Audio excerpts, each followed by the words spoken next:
여러분, 에베소서는 전체가 6장으로 되어 있는 짧은 서신서입니다. 이 서신서 안에 35번이나 반복되어 나오는 중요한 말이 그리스도 안에라는 말입니다. 여러분 1장을 2절까지 읽었습니다만은 1장을 전체를 한번 보시면요, 1장 1절에 그리스도 예수 안에, 3절에도 보면은 그리스도 안에서, 7절에 그리스도 안에서, 9절에 그리스도 안에서, 10절에도 그리스도 안에서, 11절에도 그 안에서, 12절에도 그리스도 안에서, 계속 그리스도 안에서 이렇게 이야기하고 있는 것을 볼 수가 있죠. 그렇다면 이 중요한 말 그리스도 안에라는 말이 어떤 형태로 강조가 되고 있는지 여러분 잘 살펴보셔야 합니다. 쉽게 말씀을 드리면 교회와 성도가 정말 그리스도 안에 있다면 반드시 이러한 모습이 나타나야 된다, 이렇게 쓰여지고 있는 것입니다.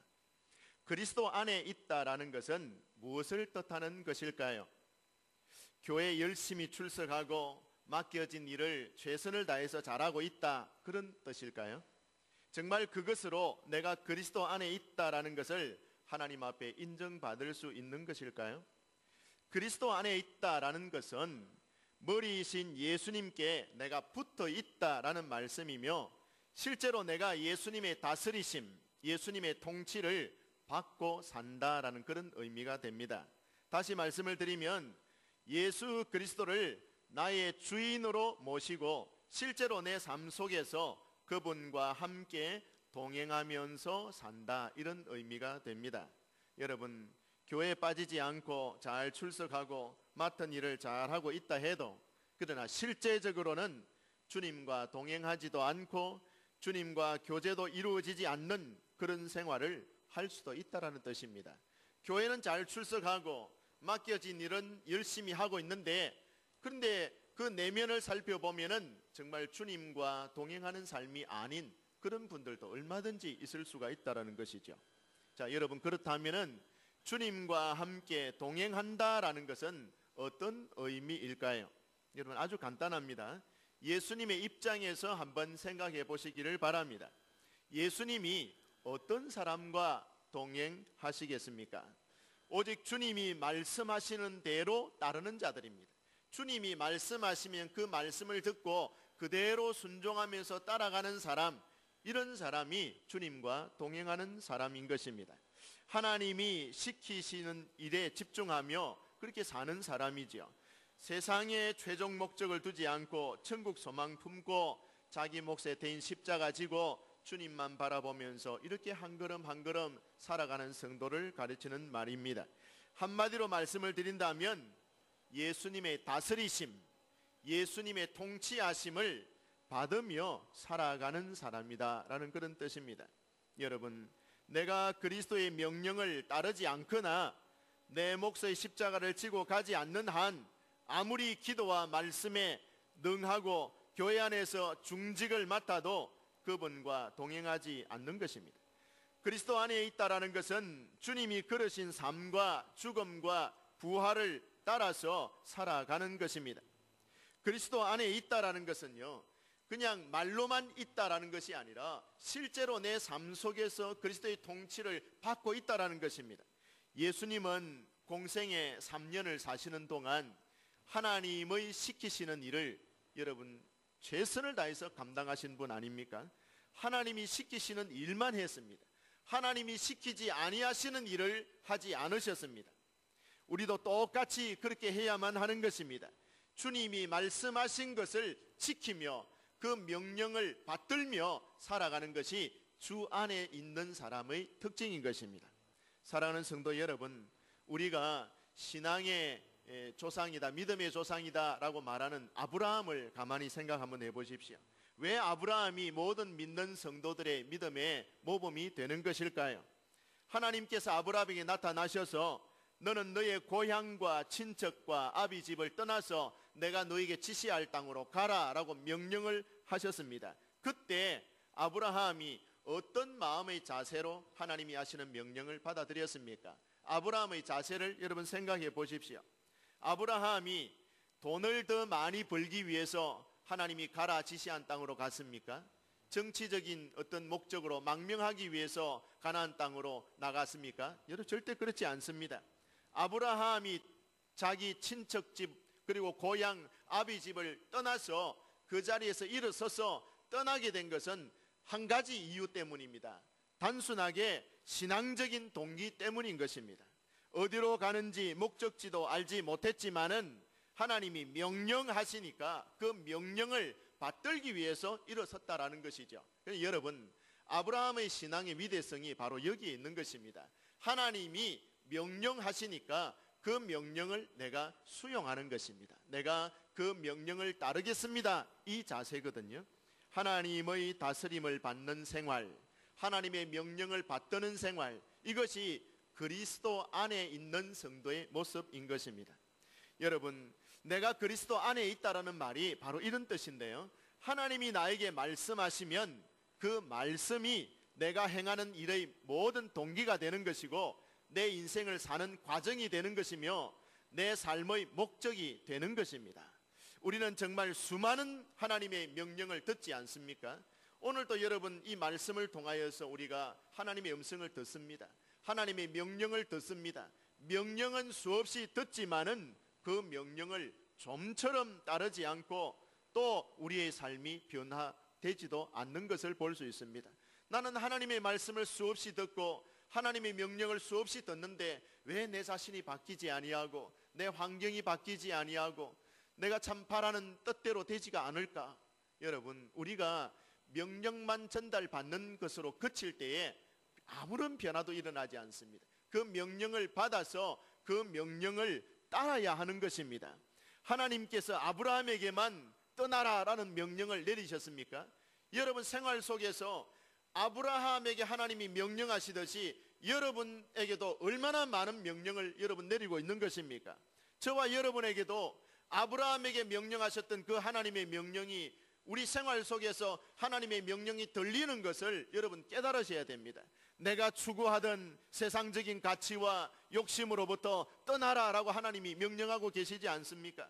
부정한 방법으로 돈벌이 하던 자리에서 떠나라라고 말씀하고 있습니다.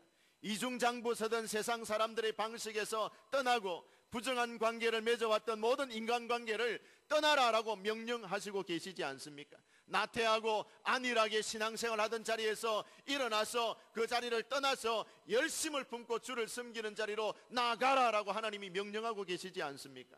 여러분, 아브라함처럼 우리도 명령받아서 그 자리를 떠나야 하나님의 이끄심을 받을 수가 있는 것입니다.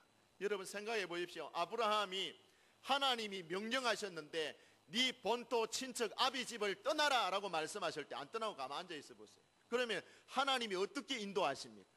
떠나라 하니까 자리를 일어서 가지고 갈 바를 알지 못하지만 떠나니까 떠나는 그 순간부터 하나님의 인도하심이 시작되는 것입니다. 하나님이 그 삶을 이끌어 주시는 것입니다. 사랑하는 성도들이요, 우리도 마찬가지입니다. 불안해하지 마시고 염려하지 마시고 하나님의 말씀을, 하나님의 명령을 우리에게 하나님이 명령하실 때에 그 자리를 떠날 수 있는 신앙적인 용기와 담대함이 저와 여러분의 있기를 진심으로 바랍니다. 명령을 받지 않고요, 명령을 따르지 않고 내 방식대로 내 생각대로 고집을 부리면서 딱 앉아 있어 보세요. 그것은 그리스도 안에 있는 사람의 모습이 아닌 것입니다. 떠난다라는 것은 내 중심의 생활에서 그리스도 중심의 생활로 주도권이 넘어가는 것이죠. 삶의 주도권이 그리스도에게로 넘어가는 것을 의미하고 있는 것입니다. 아브라함이 하나님의 명령을 따르는 삶을 살 때에 하나님과 교제가 실제적으로 이루어지지 않습니까? 하나님의 명령을 받아들이면요, 명령을 받아들이는 순간부터 하나님과 교제가 시작되는 것이에요. 하지만 내 고집 부리고 내 방식대로 살겠다라고 하면은 하나님과의 친밀한 교제가 이루어질 수가 없어요. 하나님은 하나님이고 나는 나의 삶입니다. 나의 삶을 주장하고 내 방식과 내 고집을 계속 주장하면 하나님이 다스리지 못하시고 하나님이 그들과 교제하지 못하시는 것이죠. 여러분, 근데 아브라함을 가만히 보시면요, 떠나라 하니까 떠나니까 하나님께서 인도하시고 그와 교제를 해 주십니다. 명령을 받아들일 때에 하나님과 교제가 계속되는 거예요. 한데 아무리 믿음이 좋은 아브라함이라도 명령을 순종 안 하니까, 불순종하니까 하나님과의 교제가 단절되는 것을 볼 수가 있어요. 순종할 때는 인도하심을 받고 하나님과 친밀한 교제를 누리고 있는데 하나님의 명령을 딱 거절하니까 하나님의 그 인도하심과 교제하심이 딱 스톱되는 걸 볼 수가 있죠. 언제입니까? 아브라함이 가나안 땅을 떠나가지고 나이가 85세쯤 되었을 때 일입니다. 그때 인간적인 꾀가 생각이 나는 거예요. 10년이 지나고 아브라함이 하나님의 이제 부르심을 받아가 10년이 지났을 때 하나님의 약속이 왜 이렇게 더디 이루어지는가? 나에게 분명히 땅을 기업으로 주겠다 하셨고 자손을 하늘의 별과 같이 땅의 모래와 같이 이렇게 번성하게 해주시겠다, 나에게 자식을 주겠다 약속했는데 자기 몸에 후사가 안 태어나는 거예요. 10년이 지나도. 약속을 받은 지 10년이 지나도 아들이 안 태어나니까 하나님의 명령을 저버리는 거예요. 저버리고 인간적인 방법, 꾀를 동원해 냅니다. 그때 자기 아내 사라가 몸종 하갈을 데리고 있었는데 이 사라가 자기 몸종 하갈을 시바지로 자기 남편에게 이렇게 넣어준단 말이에요. 나를 통해서는 당신의 후사를 이을 가능성이 이제 점점 없어지니까 내 몸종 젊은 하갈을 당신의 품에 안겨줄 테니까 이 하갈을 통해서 당신의 후사를, 자식을 낳도록 하시오. 여자의 본심이겠습니까? 그게 진짜 본심이겠습니까? 아닌 거죠, 그죠? 그런 마음이 사실 없는데 한번 떠본 것일 수도 있죠. 근데 뭐 어찌되었든 간에 하갈을 이렇게 취하게 되는 것입니다. 근데 여러분, 그게 아브라함이 하나님의 명령을 듣는 것입니까? 하나님의 명령을 저버리고 자기 방법을 고집한 거예요. 인간적인 꾀를 동원한 것이에요. 여러분, 하나님의 약속의 말씀을 기다리지 않고 자기 방법 씁니다. 아들을 얻기 위해서 하갈을 취하는 것이죠. 여러분, 하갈이 자기 아내 사라의 몸종이기는 한데 제가 생각해 볼 때는 그 몸종을 자기가 취했을 때에 좋아서 사랑해서 자기 후처로 맞아들였습니까? 사랑하기 때문에 하갈이 사랑스럽고 내 후처가 되기에 마땅하다 그래가지고 그 사랑하는 마음으로 그 여인을 자기 후처로 맞아들인 것입니까? 아닙니다. 뭐 하려고 맞아들였습니까? 하갈을 사랑해서 맞아들인 게 아니라 아들을 한번 낳아보겠다라는 그 목적을 가지고 하갈을 후처로 맞아들인 것이죠. 그러니까 아들을 낳겠다라는 그 목적은 수단입니다. 수단. 이 수단으로 사용하는 거예요. 그 하갈이 그래도 종이지만은 한 여성으로서 인격을 가진 인격체 아닙니까? 그런데 이 사람을 아들 낳기 위한 수단으로 사용하는 거예요. 그러니까 그 얼마나 악한 것입니까? 하갈의 입장에서 본다면은 자신을 인격적으로 대우해 주는 것이 아니라 아이를 낳겠다라는 수단으로 자기를 이용했기 때문에 물건처럼 이용당하는 데에서 심한 모멸감 정도가 아마 하갈에게는 느껴졌을지도 모릅니다. 사람은 여러분, 사람을 이용해서는 안 돼요. 사람을 어떤 수단으로 이용하는 것은 그것은 하나님이 보실 때에 악한 것이에요. 여러분, 하나님이 명령하시고 하나님이 말씀하신 약속이 있는데 그 명령을 따르지 않고 자기 방식 따라서 자기 인간적인 꾀를 따라서 그 하갈을 이용하는 것이지, 아들을 낳기 위한 수단으로 이용했을 때에 그 집안에 여러분 큰 어려움이 생기게 되는 것을 볼 수가 있습니다. 그것뿐만입니까? 한 집안에 이제 여인이 둘이 자기 부인을 취하다 보니까 얼마나 괴로움을 많이 겪는지 모릅니다. 그러니까 그 후사로 말미암아서 그 아내로 그 하갈로 말미암아서 태어난 이 이스마엘 때문에 이 아브라함의 집안에는 굉장히 어려움과 고통을 당하게 되는 것을 볼 수가 있죠. 뿐만 아니라 인간적인 고통뿐만 아니라 영적으로도 큰 손실을 입습니다. 여러분, 아브라함이 86세 때에 이스마엘을 낳았거든요. 하갈을 취해서 이스마엘을 낳았는데 하나님께서 13년 동안이나, 그러니까 아브라함이 86세 때에 하갈을 통해서 이스마엘을 낳았는데 이스마엘 낳고 좋다라고 즐기고 있는 동안까지 하나님께서 일절 아브라함과 교제를 안 하십니다. 여러분, 창세기 16장에서 17장으로 넘어갈 때가 16장 끝이 뭐라고 말해놨느냐 하면요, 아브라함이 이스마엘을 낳을 때 86세였더라 그래놨거든요. 86세였는데 17장으로 넘어갈 때, 16장 끝에서 17장으로 딱 넘어갈 때가 공백 기간이 13년이나 있어요. 아브라함이 99세 될 때에 하나님이 나타나셨거든요, 아브라함에게. 그러니까 생각해 보세요.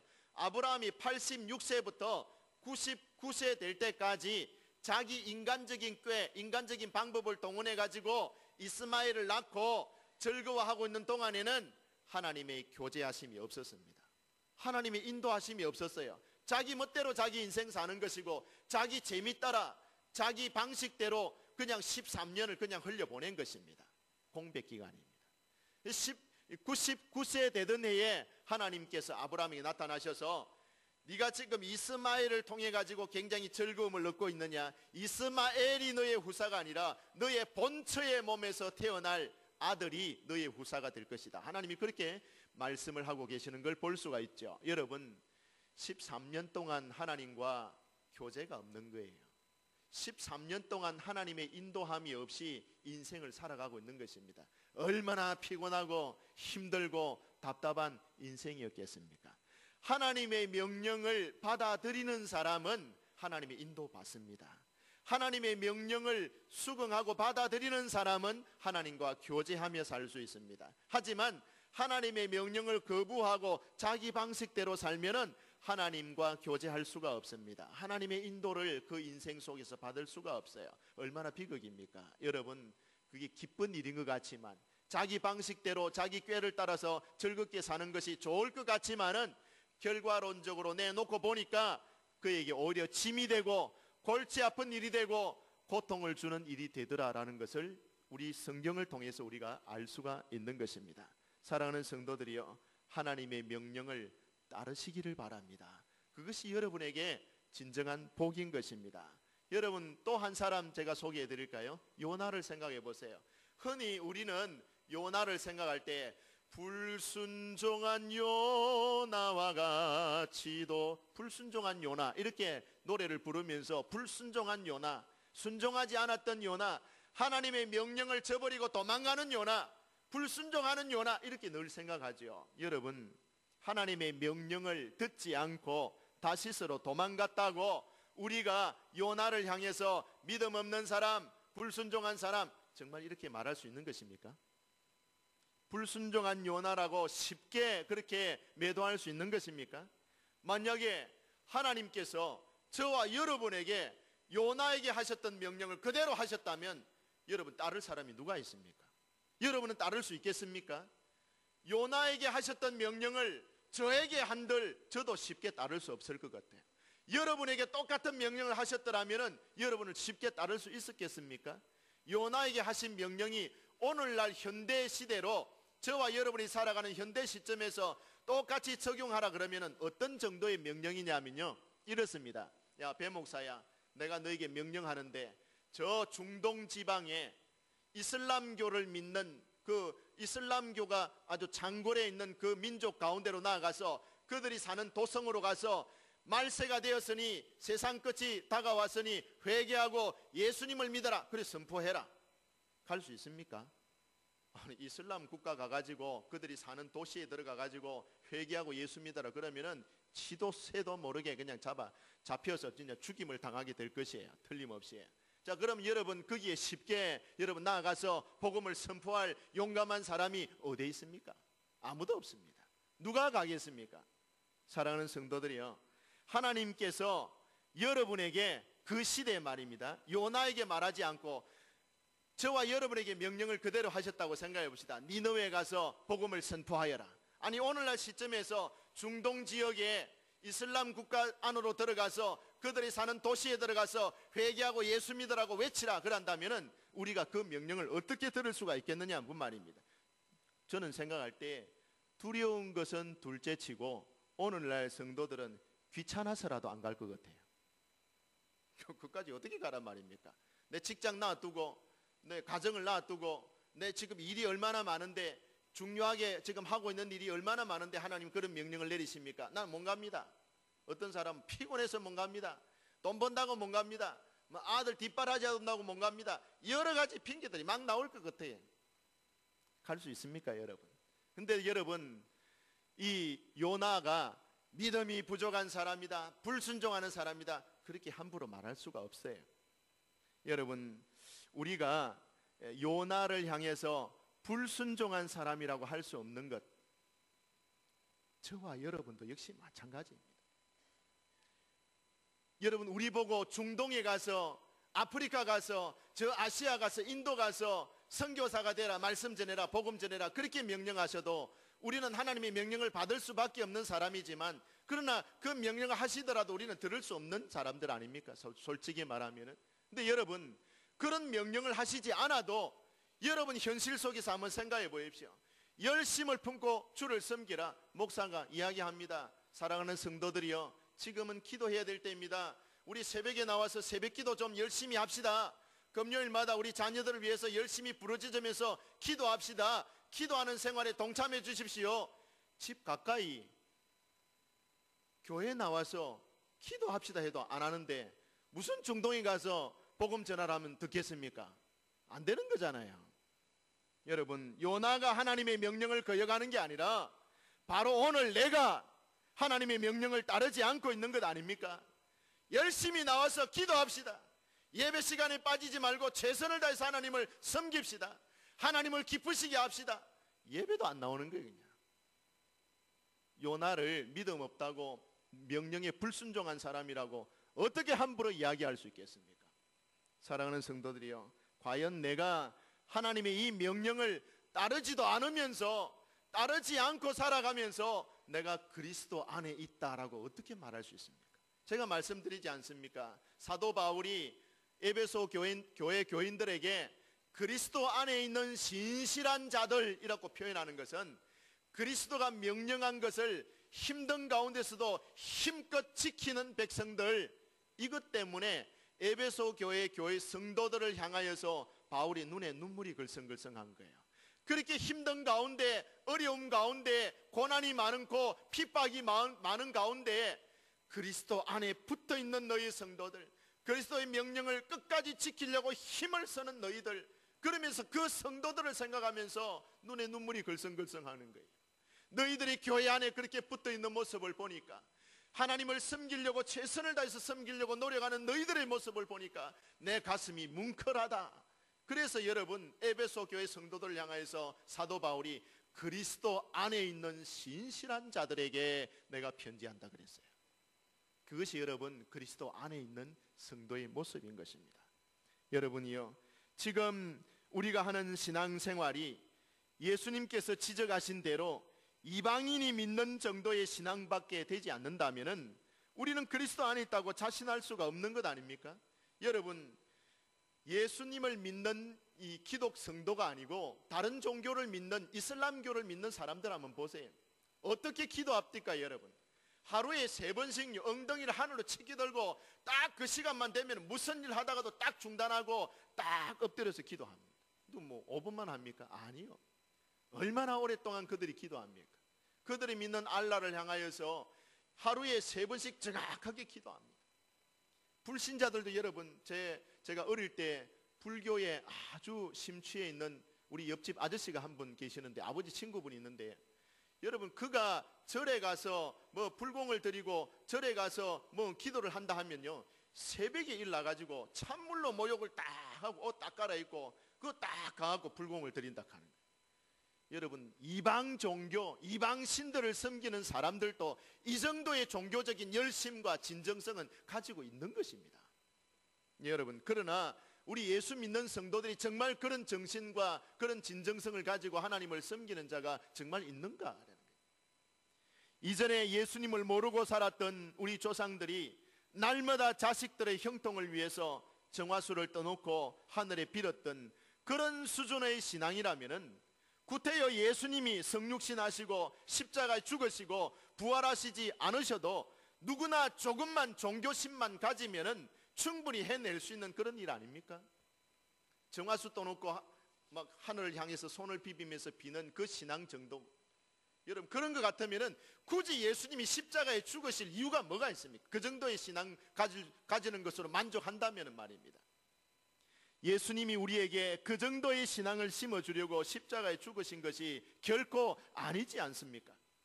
에베소서를 통해서 사도 바울이 교회가 가장 교회다운 모습, 성도가 가장 성도다운 모습, 무엇이라고 말하고 있습니까? 어떻게 묘사하고 있습니까? 오늘 새벽기도 시간에도 제가 말씀을 드렸습니다만요, 교회가 가장 교회답고 성도가 가장 성도다운 모습은요, 교회의 머리는 누구이십니까? 예수님이시라요.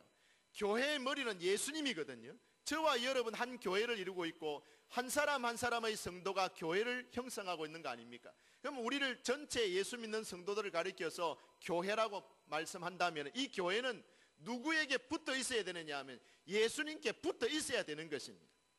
예수님이 머리가 되시고 우리 모두는 그분의 지체가 되는 모습, 이것이 정상적인 모습입니다. 여러분, 머리가 예수님이고 우리는 그에 붙어 있는 지체가 되는 것이라면 떨어질 수가 없어요. 머리가 명령하는 것은 모든 지체가 다 받아들여야 됩니다. 머리가 이끄는 대로 지체는 따라가는 것입니다. 머리가 명령을 내리는 대로 지체는 민첩하게 움직이는 것입니다.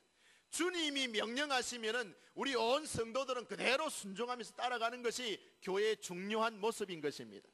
여러분, 지체는 절대로 머리가 지시하는 대로만 따른다라는 것이죠. 지체가 이 몸통, 이 머리가 딱 있고 이 머리에 붙어 있는 우리 지체가 머리가 지시하지 않는 대로 막 움직인다고 생각해 보세요. 머리가 명령을 안 내리는데 자기 혼자서 움직인다고 생각해 보세요. 여러분, 이건 어떤 것입니까? 머리가 내리지 않는 명령을 몸이 지멋대로 움직인다. 그런 사람 내가 봤습니다. 어떤 사람이냐? 루게릭 병이나 중풍 같은 데 걸린 사람들 한번 보세요. 머리가 지시 안 내려도 막 지 혼자 떨고 있는 거예요. 지 혼자서 막 이렇게 움직이는 거예요.